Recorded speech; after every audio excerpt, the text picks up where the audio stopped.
Oh,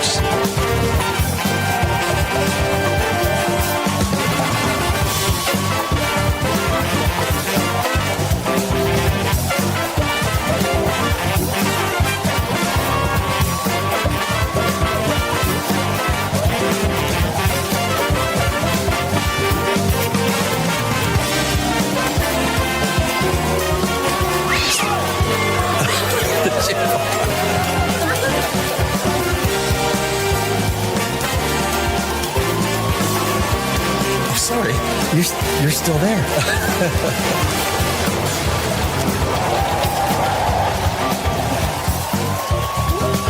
Yeah, baby. Are you not entertained? I'm sorry, baby. I didn't know it was your turn. You. Look at me. Yes. What's wrong with being sexy? I mean, there's no sex. It's these go to 11. Does that mean it's louder?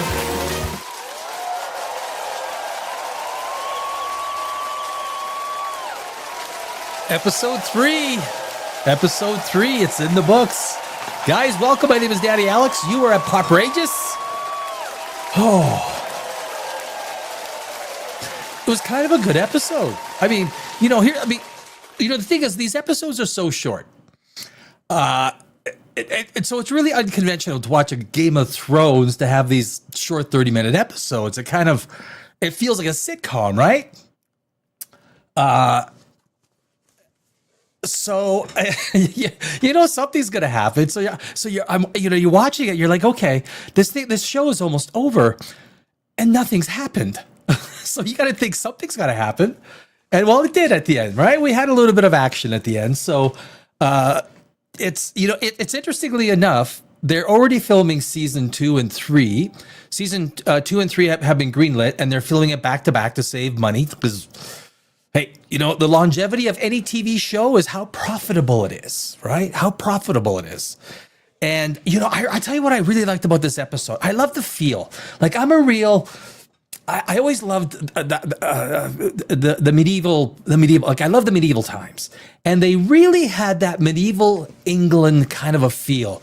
Very rainy, very overcast. There's no sunshine. It was dreary. And the jousting is very well done, right? The jousting, I mean, to the stunt guys, the jousting is really, really well done. I love that. What was it? It was Valar Targaryen, was it right? The guy, the joust with the horse through the neck. I mean, damn,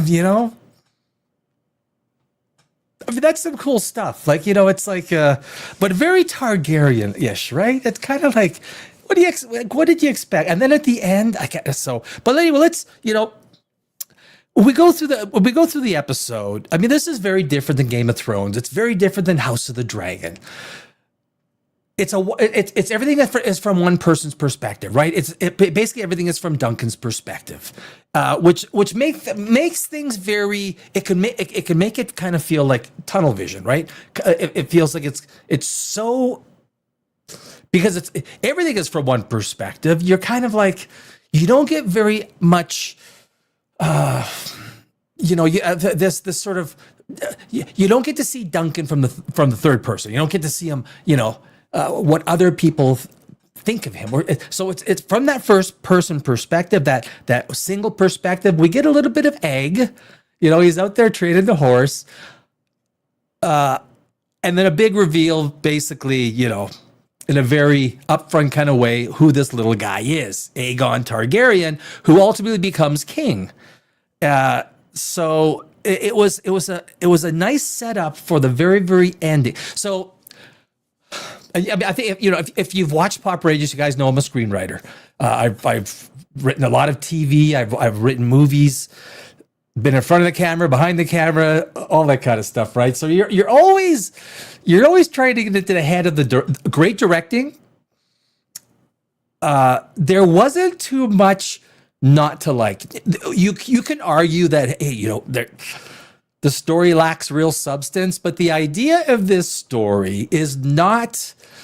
I haven't read the books, so I don't know. Like, if you guys, I don't know how many people. I should put the comments on. You guys, if anyone wants to comment, we can throw it on there. So I haven't read the Duncan books, and I won't. I'm much more interested. If I was a novelist, I'd read the books. I'm not a novelist. I'm a screenwriter. I write screenplays. I write TV. Right. That's my wheelhouse. So I'm more interested to see what other screenwriters do, and then of course how directors, how the set designer, how the cinematographer, how all these people that are responsible for taking a fairly simple script. This is a sitcom, sitcom format, right? These are 30, 35-minute shows. Season 2 and 3 is going to be the same thing, 30, 35-minute shows. So when you're telling stories in this sort of shortened format, it's a very different perspective. Also, you got to think from a storytelling perspective, it's very different. It feels different. Right? It feels very different. It feels like, a little episode of Three's Company. It's kind of like when it starts. I mean, I looked at the time. It felt like it just started 10 minutes ago, and it was like already, only 6 minutes left in the whole episode. Because I was really enjoying the episode. I said, "Oh man, it's almost over." So I'm enjoying this, even though the story. This is a character story. This is not this is one of these stories that has this massive storyline, this incredible plot. We kind of know the main plot, right? It's a tournament. Egg and Duncan. We didn't see any pooping or big wieners this episode.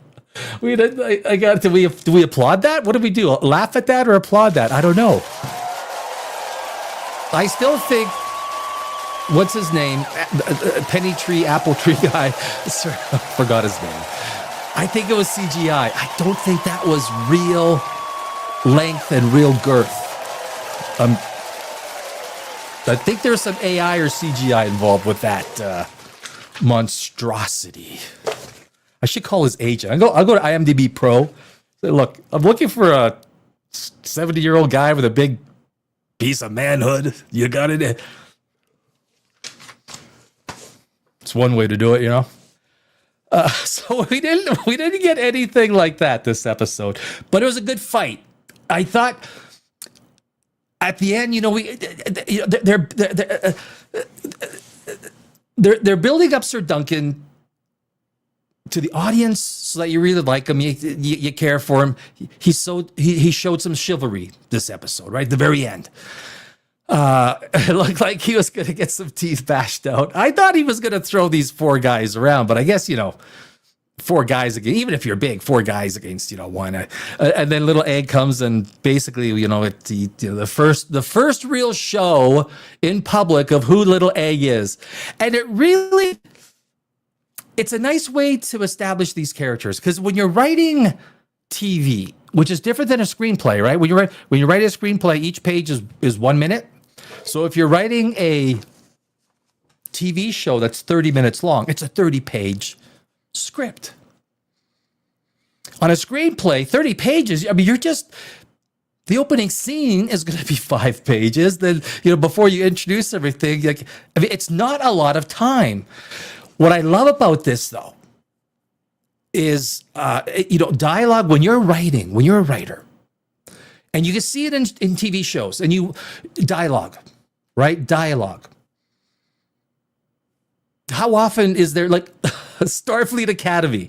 Can I use Starfleet Academy as a great example of some of the worst dialogue on TV today? That is, yeah, that's a matter of fact. The dialogue is good.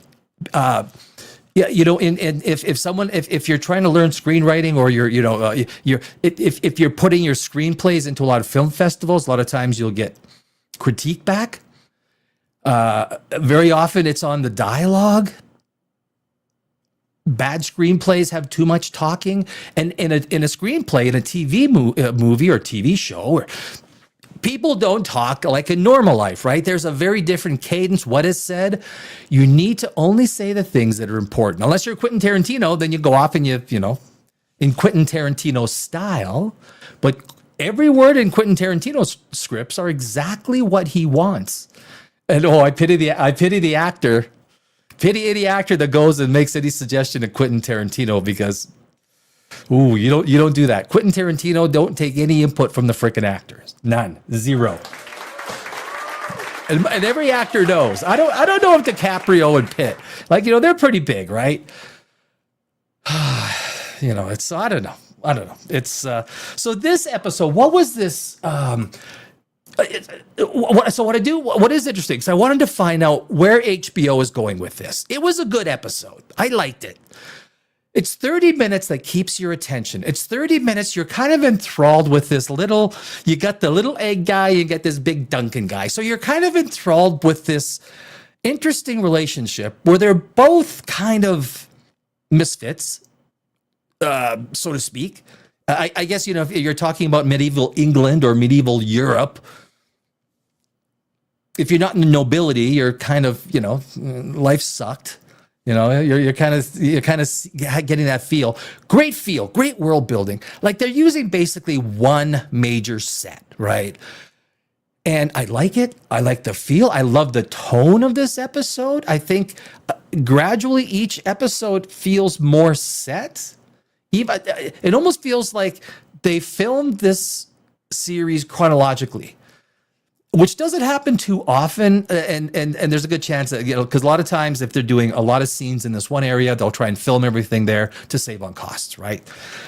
But it kind of feels like they filmed it chronologically, and that's a lot of times that is done because it helps the actors in their cadence with their roles and helps everyone kind of move along. So a lot of times that is done, and I'm wondering if that's what they've done, because it seems like, especially with the sets, the feel of the world and everything, even the characters feel a little bit more settled in as we move along. I could be wrong, but that I wouldn't be surprised if it was all filmed chronologically. But I wanted to know. So episode 3 is 31 minutes, right? It was 31 minutes.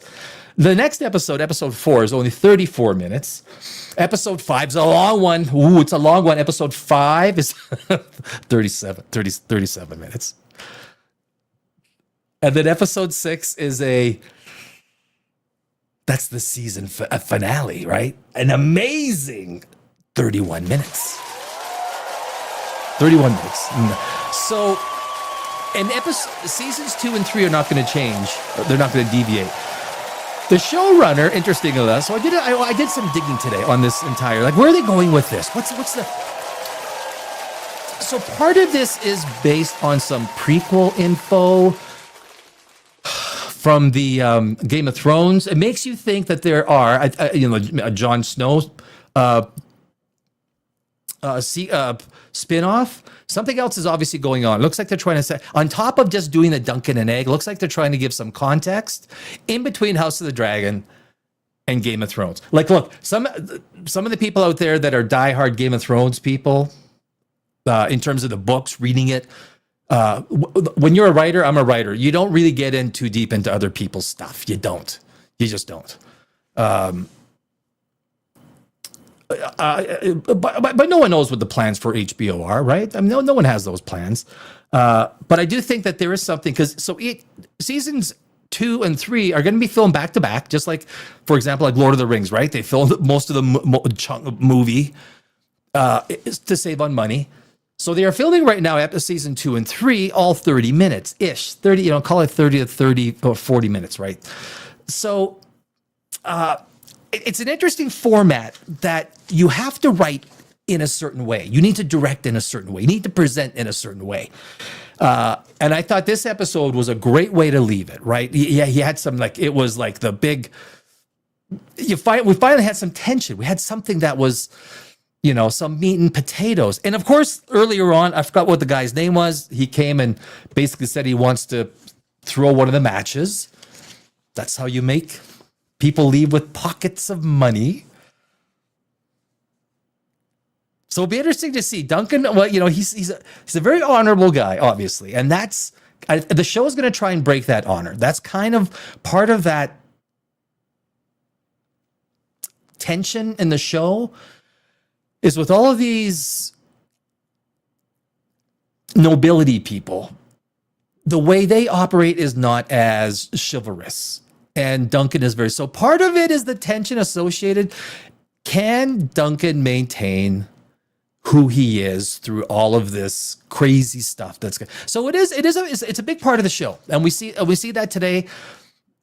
Can he maintain that good guy nature as it goes through Westeros, and especially this tournament? And so the season 2 is going to be the second book, and then season 3 is going to be the third book. The showrunner, Ira Parker, he's talking like 12 to 15 seasons. I don't know if there's enough attention span for 30-minute episodes. There could be. I would find it hard to think that you're going to have 10, 12, 15 seasons. I mean, he's talking pie in the sky. I highly doubt that. There's going to be 3 seasons for sure. HBO will assess, and then it's going to be, where's this entire show going to land with the entire Game of Thrones franchise? Because obviously HBO's got a monopoly, right, on George R.R. Martin. There is some master agreement that HBO secured the rights. I talk about this. I tell people about him finishing the books from the original series, and a lot of people are upset over it. And I say, look, HBO bought the story. HBO owns the story, and there's probably a non-discussion, non-compete, non-disclosure clause where no one can kind of like discuss it. But like hell, HBO is going to allow George R.R. Martin to finish off the series, the book series that is going to be different than the TV series. It would just make a mockery of the TV show. When you buy rights to the story, you buy rights to the story. And I think when the TV show passed George R.R. Martin's books, the clause, you got to think they thought of this stuff before the contracts were signed. I mean, if you're an executive, if I was HBO, I'd be like, okay, you know what? You haven't finished the books. If we pass you, we own it, man. You stay away. You don't talk about it. That's what's going on with, Game of Thrones. George R.R. Martin contractually is not allowed to finish it. Could you imagine the mockery in the entire Game of Thrones? There's their version, which season 8 absolutely sucked. Season 7 was palatable. But then George R.R. Martin finishes it off, and now it looks even worse. There's no way. HBO I think they own George R.R. Martin to a. No, he wants to be a Hollywood guy, right? He's selling his stuff left, right, and center. He's trying to get involved, and he's a novelist. Why is he not involved in the shows? Guys, when you're a novelist, I'm a screenwriter. I was an English major in university. I'm not a novelist. I write screenplays. I write TV shows. I'm very good at it. I won hundreds of awards. I don't write novels. Novelists do not write screenplays.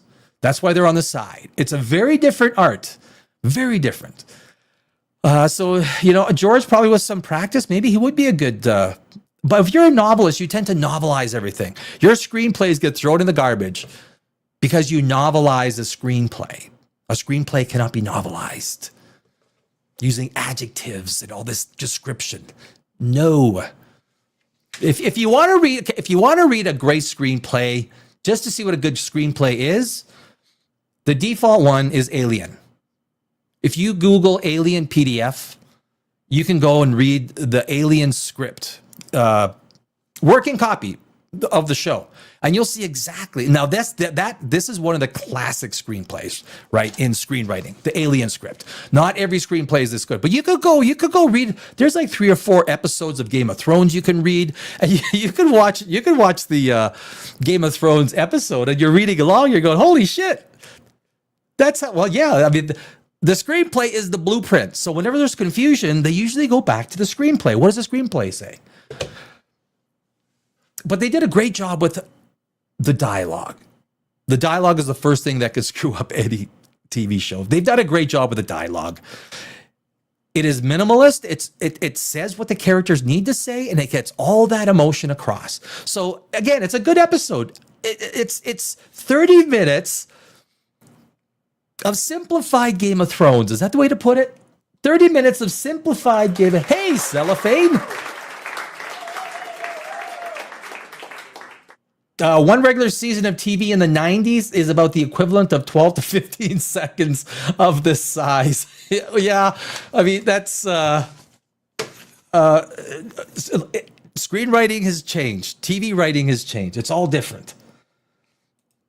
So when you say novelization, is it the author basically doing the job of the actors and director through typed expression and direction? So novelization, so when you read a novel, you basically have endless pages to tell the story, right? Endless. Oh, it was going to be 700 pages, but it ended up to be 900 pages because they describe everything, right? In the misty air, the night clad in blah, blah, blah, blah, blah, blah, blah, blah, and they'll talk in metaphor and simile. They'll talk about, in a screenplay, you do that, the screenplay gets thrown in the garbage. Trash. Imagine what the screenplay is supposed to say. A director, everyone in the movie should be able to take the screenplay, the actors, the set director, cinematographer, the director, even the music people, everybody takes the script. So you see in a reading, you'll see readings like I don't know, Game of Thrones. They had a few of the televised readings of all the actors around the table. Everyone's got the original script that was written. Same script that the set designers take from. So you have a scene description that the screenwriter writes. I don't think people realize how much is actually in a screenplay. Now, that does not mean that the director can take that, because the director's got to take that and create that magic, if you want to call it magic. And that's why a lot of the times the best people are the directors that are also the writers. George Lucas, Spielberg, Denis Villeneuve. Denis Villeneuve is an excellent writer. He's also an excellent director. When you are the writer and the director, you know what your intent was with the scene. A lot of times they got to go back to the writer and say, okay, like, what are you trying to go? And then as the writer, you go, oh, I got it. Oh, that makes sense now. Instead of everyone trying to figure out what an actor's like. So am I doing most of, but I like, so in a 30-minute version, you're going to get a different feel, a different cadence, because the pressure to get all this stuff out is very different than a 1 hour. Like, you remember Game of Thrones, right? That political intrigue, especially the earlier episodes, right? I mean, it was some pretty good writing, but they had a blueprint, right? They had a blueprint. They had the books. It helps. It helps a lot. It helps a lot. Having been, I spent 20 years in Los Angeles, so sticking to Knights of the Seven Kingdoms, I like this episode. When you look at the clock and you realize there's only a few minutes left and you're disappointed, right? You're disappointed, which I was. I was like, damn. It's a good episode, right? It's a good episode, and it was. My pre-bed half a glass of wine.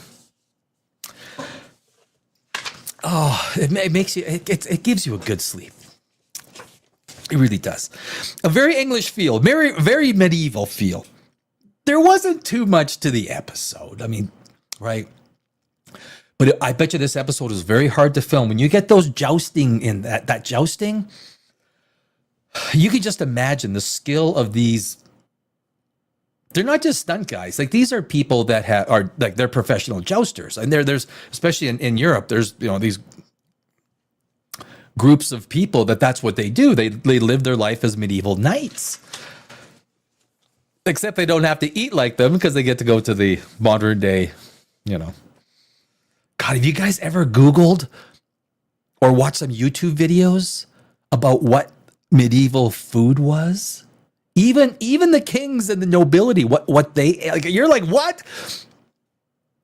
You eat that? It's like, all right, shit. And if you're a serf, if you're a serf working on the land, basically you're a slave to the noble, to the fiefdom. It sucked. Life sucked, right? And they're kind of showing it, right? They're kind of showing it. At the very end was basically the idea of nobility. Valar Targaryen, right? That's the guy. Not a big guy. I thought Duncan was going to take his sword out. It's going to be a little bit of a conflict, and I thought they were never going to wrestle. Like the people know there's people that know the books, and the people that know the books are are really liking this show. I haven't read the books, so I don't. I only gauge it based purely on what I see on screen.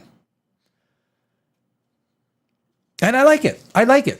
This is a solid, the entire series is a solid 8. Now, for me, 10 doesn't exist. 9.5 is, I think I gave Dune 9. One of the Dunes 9.5. The first one or the second one. They're both, to me, they're both fabulous, right? This is a solid 8. It's a solid 8. I mean, it's doing extremely well. This series is doing fantastic with the material that it's given.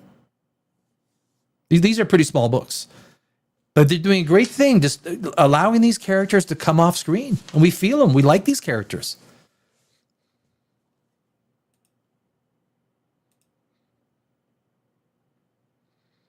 Get the gout. Get the gout eating like a knife. The gout. You mean gout? Is that what you mean? The gout. Well, yes. If the book fans are, let me move that forward here. If the book fans are liking it, then yeah, it's true to the story. Because at least that's your base of watcher, right? So you're going to have at least that core audience that is going to be that's going to create the base of your, yeah. So you really want to make sure that the people that read the books are enjoying it, because if you lose them, I mean, you don't want to lose them. And then they'll go out there, they tell their feelings about how bad it is. It's the same thing with Marvel, right? Star Wars, do I dare say Star Trek after what we've been going through with Star Trek? Starfleet Academy? When you nuke your fan base, I watched some of the Chris. It's been so many years since I watched the Chris Pine Star Trek. I watched a couple of them today. And Cellophane, you made that comment yesterday, the Calvin line, and it kind of caught me off guard. I'm like, Calvin line, why do I know that? Got it, right? I totally remembered, right? Totally remember what you meant by that. But oh my God,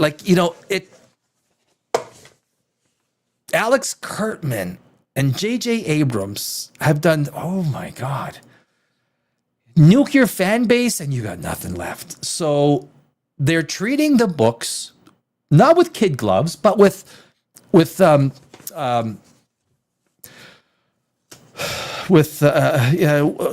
as the base. They're treating it with respect. That's what they're doing. And I think if I was doing this show, if I was writing it, or even had anything to do with the direction or anything like that, then I would definitely ensure that it was the same spirit that the core audience would want. Because when you put a show like this out there, if you want to be successful, HBO's listening. HBO's listening. They're watching the numbers. They want the numbers. Most stories adapted from books are destroyed in an embarrassing, slanderous manner. They are. Adapting a screenplay from a novel is not easy. It's not. You have to know the books really well. And it's tough. The Sword of Truth series, based on Terry Goodkin's books, was the last adaptation I watched. I did not watch it. Sword of Truth series. I did not watch it. Giving up on hope on any good adaptation of any story before giving up hope carried on from your last comment. Yeah. Adaptations are, they're, and this is an adaptation, right? Everything from George R. Martin is, he's not a screenwriter, but the people that are doing this, Ira Parker, to the credit of the crew, I think they're doing a pretty good job. They will. Like, this is a solid, like I say, a solid 8. The episode has, some really nice character moments. Like I say, the very, very end was a very strong character moment. We want to know where this all takes. We only have 3 episodes left, right? We only have 100 minutes worth of TV show left. So it's not a whole lot of time. They spent 3 episodes doing a fair amount of building. Then this is all the first book. First season is the first book. Like I say, they're already filming the second and the third season. And the other thing I noticed, I'm going to mention this because it's I think this is kind of important. There does not appear to be what anyone would basically call DEI hires, right? They're maintaining the like a lot of times you feel like, it feels forced, right? It feels woke. I know I don't have to explain this to a lot of people. Some people are going to go, when there he is, there he goes. Well, no. When you're forcing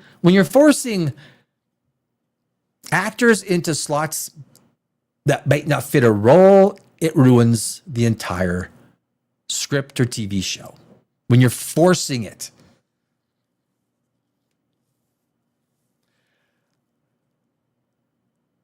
They're allowing this to develop naturally based on the books. That doesn't mean that there isn't a diverse set of, in the background, there's people of different, sometimes when you go overboard, you see like, oh my God, okay. Like Starfleet Academy. I think there's like 2 white males in the entire show.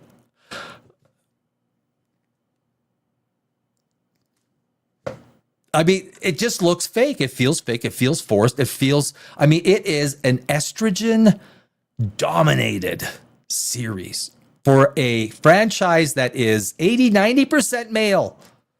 You have a male audience. I've never dated a girl, been with the girl, spent any time with a girl who would want to watch Star Trek episodes with me. And I'm 58 years old, so I've been around.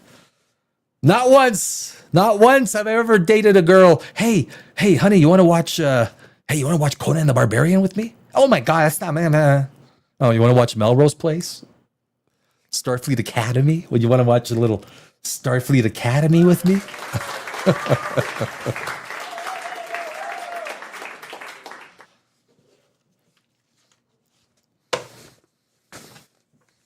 I had that written down. I thought they're being true to the characters, right? That's in the sense of what was written is kind of being as presented, and even House of the Dragon, right? They made accommodation for House of the Dragon to create a little bit of, and I think they did it pretty good in House of the Dragon. They did it really well in Game of Thrones, right? Really well. So that if you came from a certain region, it's going to dictate, just like here on Earth, if you come from a place that is more tropical, more from the equator, more equatorial, you're going to have darker complexion. You come from the north, like there weren't any black Vikings. There weren't too many Caucasian hanging out at the equator, So it makes sense. People from Dorne had darker skin. It made sense. People from the north, the Stocks,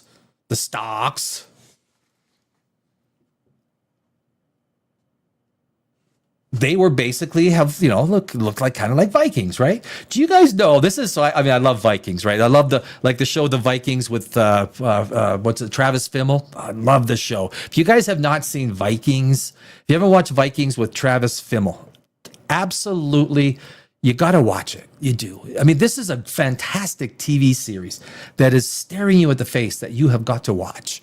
But you know that the Vikings were the cleanest people in all of, medieval, probably the world. Because you know what Saturday means? Saturday means in Viking or Norse, it's clean day. So every Saturday was clean day. They had a bath. And of course, how did the Vikings bathe? They had one very differentiating element. They had the hot springs, right? They had the hot springs. Could you imagine? Once a week, you're going to the hot springs, and they go into the hot springs and they bathe. They were the cleanest. And I think that comes as a surprise to a lot of people, but Saturday was clean day. I think 5 or 6 of the, like Thursday was Thor day. A lot of the days of the week come from the Norse calendar. But Saturday was clean day. And so they would go and they would clean, they go in their springs, and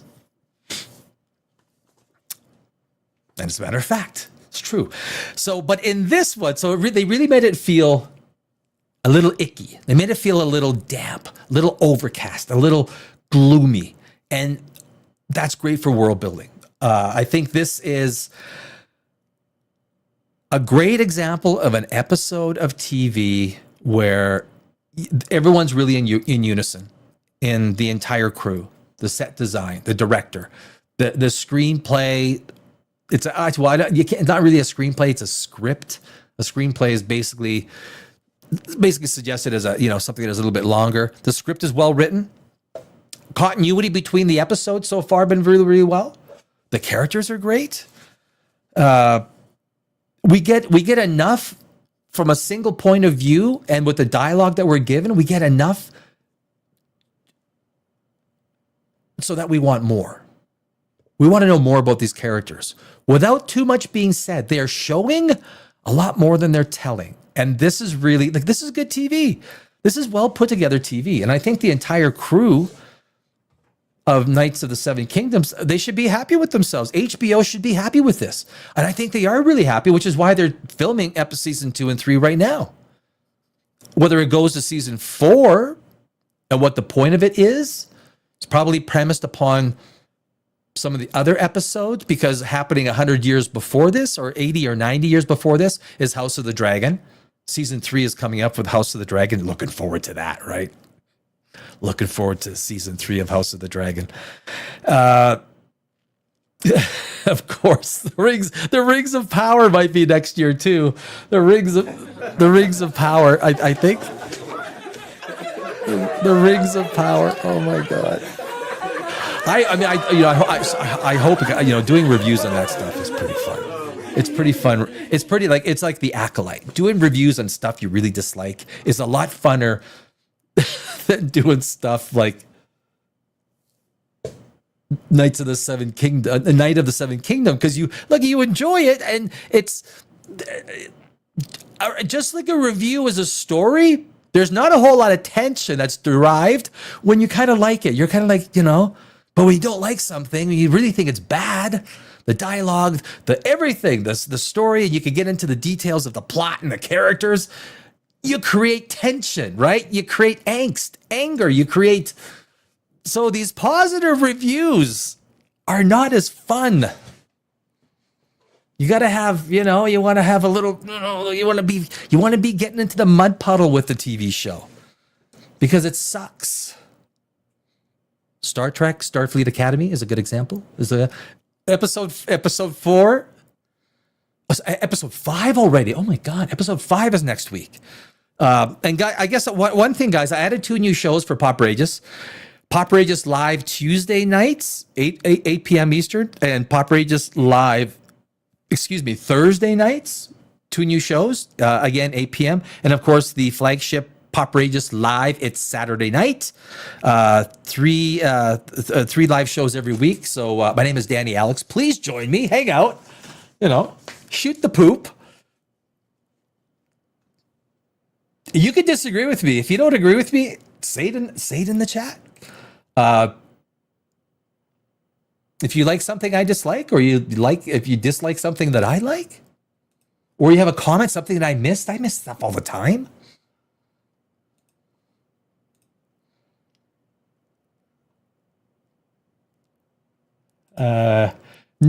Stop rooting Tolkien's works. I know. We were incredibly lucky, blessed with Jackson's creations. We are, but Jackson could not make that today. There's in Hollywood, there is an entire industry, especially in the LGBTQIA or whatever that whole, I forgot. Like basically you just say A, B, C, D, E, F, G, H, I, and then put a flag. They are some very strong gatekeepers in Hollywood. That's why you see so much gay stuff. Look, it makes you ask the question. Maybe this is a video that I'll do, long form video. Is Hollywood heterophobic? That's the question. Is Hollywood heterophobic?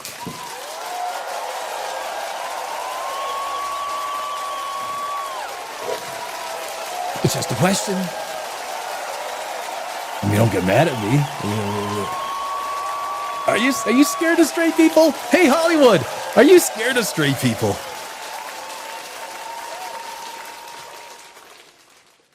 And when you break down homophobic, look, as an English major, like Homo sapien, anything dealing with homo means man, phobia means fear, man fear. Don't fear men. The word homophobic has actually nothing to do with sexuality. It's been taken and kind of twisted for that social political edge.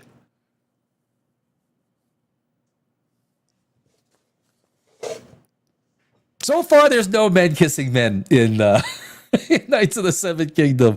There's no, looked like there's some little romantic inclination from, Duncan. But it's refreshing. Guys, it's refreshing.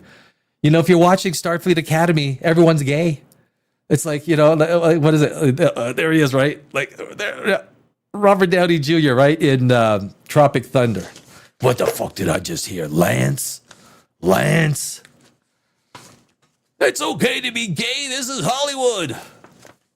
Or it's okay to be gay once in a while. This is Hollywood. What the fuck did I just hear? Lance? Classic. Like a classic. Look, that's the best to me. Tropic Thunder, that's the best comedy ever made. Tropic Thunder is number one in my books. Comedy, that's where comedy peaked, and it kind of went there, kerplunk. Yeah. So episode 4 is gonna be. I think it's gonna be good. It's gonna be interesting. It's a half-hour show, so you don't got too much to talk about. You don't have this political intrigue, but there's also 3 episodes in. There's not too much established character relationships or whatnot, but we got a lot of stuff today. Little egg came out, saved the day. If you touch him, if you hurt him, I'm going to tell our father. Kind of seems that way. I just think they are satanic and love the devil and debauchery. I don't know if they're that's the Rings of Power people, right? I don't think that's they're just really bad, really, really, really bad writers. This is a writing problem, right? All of the problems, not all the problems. A good chunk of the problems when you have problems with the script, dialogue, storytelling, pacing, world building, description, use of lore. I mean, there's so many things that you could list that would be a problem with the Rings of Power screenplays. All those things I just mentioned are going to be part of that problem. You can see how it originates from the screenplay because you can see it in the dialogue. You can see it even in the scene descriptions, how the scenes are laid out, how the scenes sort of progress. You're kind of like, what? There's and of course the underlying subplots that are weak and lacking. Rings of Power is just, after 20 years in Hollywood, I would say that the easiest way to explain some of this stuff, Rick Payne and what's the other guy? These are novice writers. And it comes across as novice writing. That's what you see. And it is shocking to me that someone like Amazon, if I own Amazon as a private company, after the first season, it's like NFL football. You hire a new coach, New coach comes in and you're 0 wins all season. 0 wins. It's like, okay. And he comes and tells us it's a building year. Fuck that, it's a building year. Yeah, I'll get someone else to build it. You're out of here. But in Hollywood, you fail, you go up. If you lose enough money, for the team, promoted. Alex Kurtzman is the perfect example. The worst scene in Star Trek is the second one with Chris Pine. Like, I love the casting with Chris Pine, Zoe, and all. I do like the casting. But, at the very end where they basically copy the death of Spock, it's the death of Captain Kirk, exactly the same. And there's a few things like that. There's a few things. It's almost like worth doing here's how bad Alex Kurtzman is. This is how bad he's destroyed Star Trek. Like, it's not going on with Game of Thrones, but I'm telling you, the big thing, and I've said this before, every time the founder, the creator, the auteur passes away, Gene Roddenberry in 1993, was it? But he still had a lot of people that were around, so it was right around 2000, early 2000s that Star Trek really nosedived. When George Lucas left Star Wars, utter demise, right? When Stan Lee died in 2018, when Stan Lee was gone, when did Marvel just collapse? When Stan Lee was gone. Every time the auteur, now, if George R.R. Martin passes away, I will guarantee you, when these Hollywood nut jobs, I say that in the nicest freaking way, when these Hollywood nut jobs get a hold of George R.R. Martin stuff and he's not around to police it, mind you, HBO owns it. But if HBO is going to Paramount owns Star Trek. Could get freaking ugly. Now, there's always, in Game of Thrones, there was, a bit of gay sex going on anyway, right? So it's not like, but that was a part of it. That was kind of,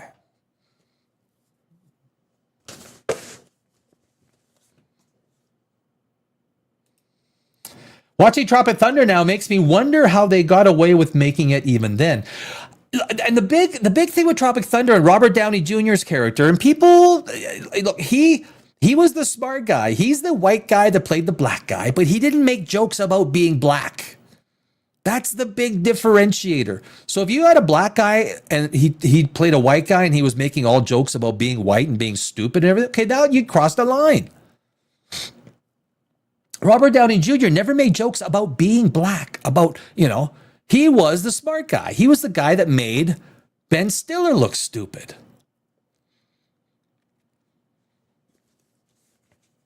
It's like when he did the speech with, you went full retard, never go full retard. That whole speech, right, is Ben Stiller, what do you mean? you don't know what I mean. Everyone should find some time this week to watch a little bit of Tropic Thunder, maybe a little bit, and that's how. Could you get away with it today? Probably not. Actually, you could, as long as the studio said yes. It's probably how you get the attention, right? If you're going to play a different race, just don't make jokes about the race. But Robert Downey Jr. never did. That's the difference. Robert Downey Jr. made jokes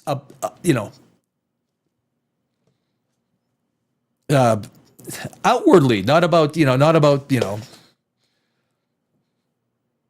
African American. What is their motivation to not use all of the experienced writers' money and or agenda? Well, the activists have taken control of Hollywood. Like I said, I spent 20 years in Hollywood. Screenwriter, all that. They have taken, and they're in the power positions. They hire the people. So the people, that's why I never sold any of my screenplays. None of them. I still own them all at the Library of Congress. All the worlds, all the, the world building, the characters. These woke activists, they have taken the positions of power and they hire their own people. It is the biggest form of discrimination because it's ideological.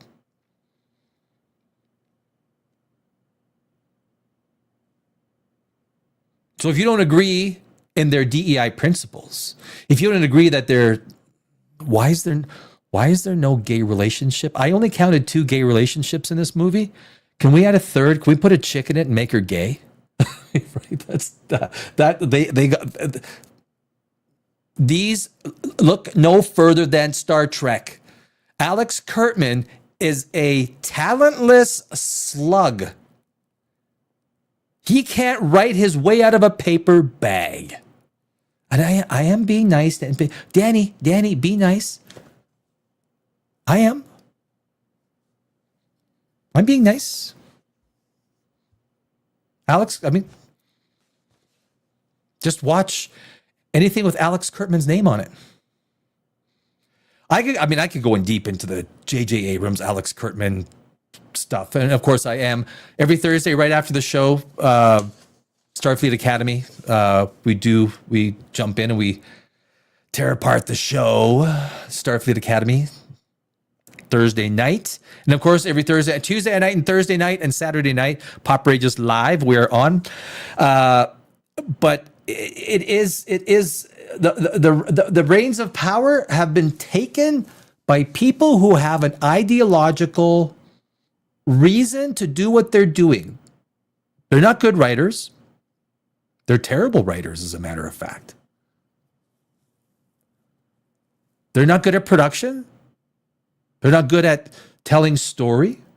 On Saturday night, Pop Rages Live, it's Saturday night. You know, we went into the whole idea of story going back thousands of years.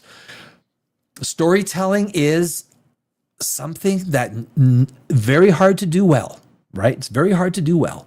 And when you start inserting bullshit that doesn't need to be in there, like if someone said went to one of my screenplays and said, well, there's no like Danny, there's no gay relationship. We need some, I want at least one, you pick lesbian or guys. Like, well, can I put a heterosexual relationship in there? Are you heterophobic? Are you heterophobic? Hetero? Are you scared of straight people? I see straight people, right? That's what. I'm ready to tell you my secret. I see straight people.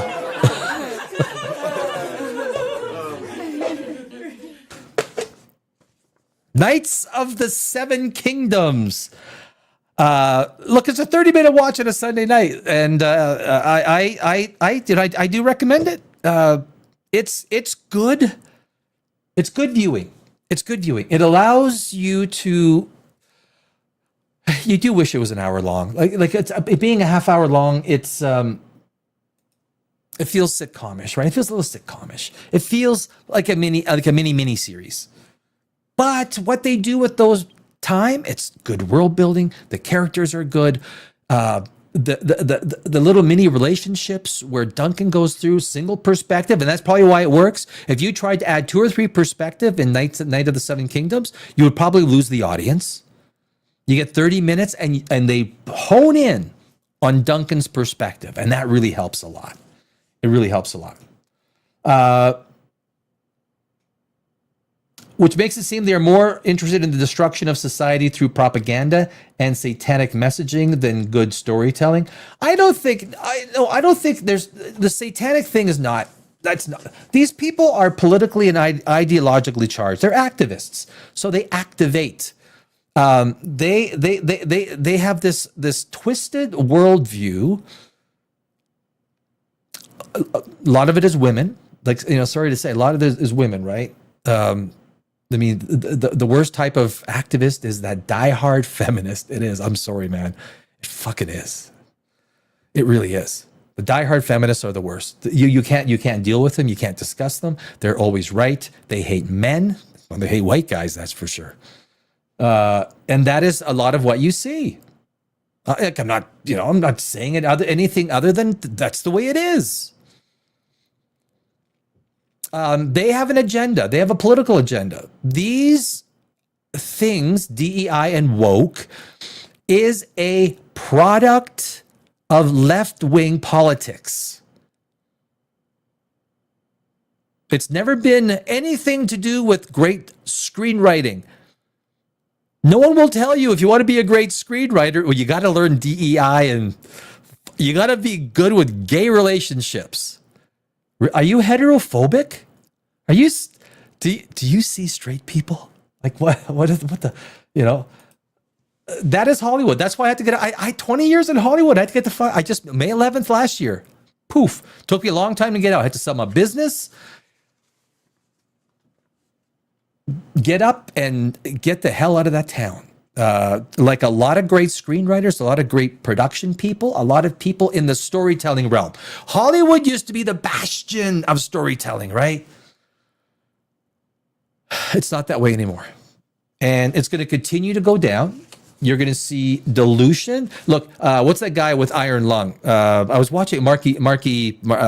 Good on him. Like I was watching a video on YouTube. He was in tears, right? The guy's in tears. Like good on him. This is totally, he's distributing it. He made it. Marky Powell. I have it up somewhere. I'm 58 years old. Like I'm allowed to be a little memory deficient. I am. But I'm so happy for him because that is also with my screenplays, something that I want to do. So hats off to him. He won the box office over the weekend, apparently, despite what box office Mojo says. He says he's a few 100,000 up on the winning the weekend box office. He's already made his money back. He gets 50% of the take. He only spent $2.5 million on it. And his take so far is about $9 million. With everything else, call it $3.5 million. He's gonna be, and he gave blood today. He gave blood. He had his own little thing. It's so good. So independent theater, I think there's going to be some really good stuff. I think there's going to be some really good stuff coming from independent theater. That's where I hope my screenplays are going to be developed, or maybe the next year or two. I think you are blind to this truth, Danny, but that's okay. I believe it's very satanic, but it hardly matters. Well, yeah, that's fine. That's your opinion. That's, you're allowed. I don't think, I've lived it, been there. There's no Satanism, that I've seen or feel or anything like that. It's a pretty strong word, right? Satan, it's a pretty strong. That's heartwarming to hear. Yeah, thank you. But look, they have an agenda. It's an agenda. Hollywood has been usurped. They ran you and people like you off. Well, a lot of it was economic. A lot of it is Gavin Newsom. A lot of it is the utter destruction of small business. I mean, there's entire blocks. Los Angeles Street is nothing but right downtown Los Angeles.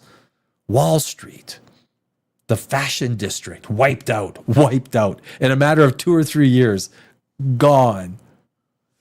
There used to be 2,300 fashion wholesalers. Now I think there's a handful, 400, something like that. And going lower. Like I know people there it's sad. It's sad. When story isn't told genuinely, you got to shove in this political agenda stuff. Remember Strange World, right? They had to put a gay teenage relationship in. For what? For what?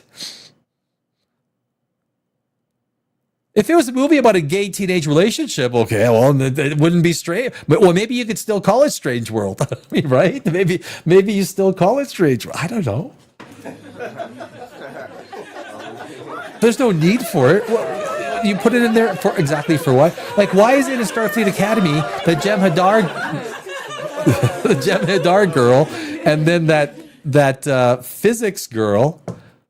Why do they have to have a relationship? Why did they have to make it so literal language that they are honey, honey, honey? There's no point to it. There's no reason for it. From the story perspective, there's no reason for it.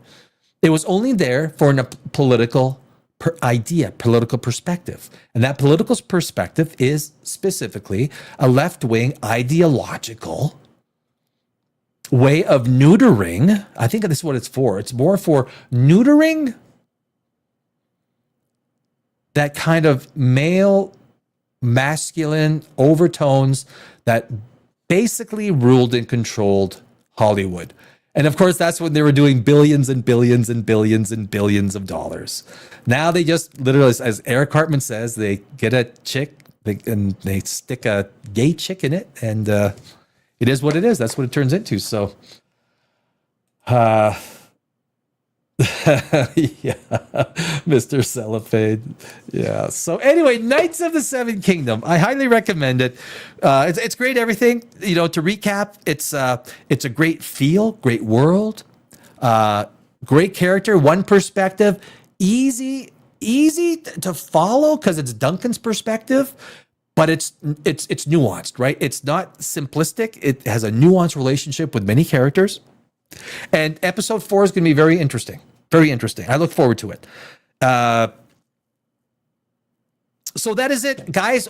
I am back on Poprageous Live on Tuesday night, 8 p.m. Eastern, 5 p.m. Pacific. My name is Danny Alex. Please come back and visit me. Mr. Cellophane. Good. Mr. Cellophane, we will see you back soon. Tuesday, Thursday, Saturday. Come back anytime. And everyone, I hope you have a great sleep. It's Monday tomorrow, but that's okay. You will enjoy yourselves. You guys have a great week, and I will see you on Tuesday night. This is Poprageous Live, and I'm Danny Alex. I thank you for sharing part of your evening with me. Cheers.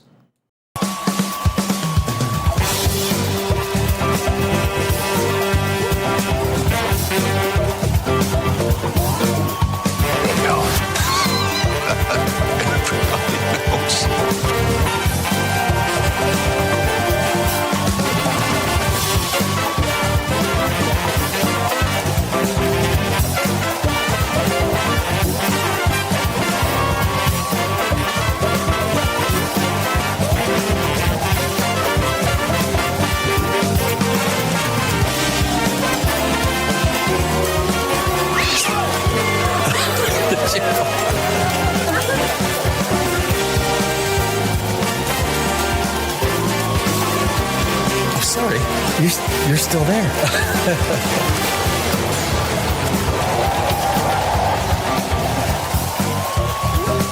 Yeah, baby. Are you not entertained? I'm sorry, baby. I didn't know it was your turn. You. Look at me. Yes. What's wrong with being sexy? I mean, there's no... Sexist. These go to 11. Does that mean it's louder?